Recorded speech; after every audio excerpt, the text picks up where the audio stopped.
Desa Sukadamai, Kecamatan Dramaga, Kabupaten Bogor memiliki luas wilayah 264 hektar, menjadi salah satu desa di Kabupaten Bogor yang mengalami keterhambatan dalam proses pembangunan akibat terdampak COVID-19.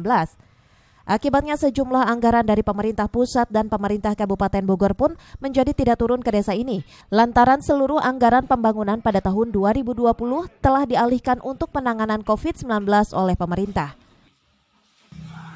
Ya, itu memang ada kaitan dengan masalah tentama COVID.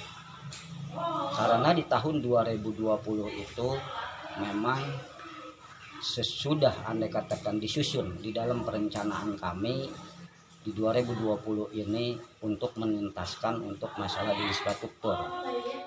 Rencana pembangunan di Desa Sukadamai diprediksi akan mulai bisa dijalankan kembali setelah bulan Desember 2020 mendatang.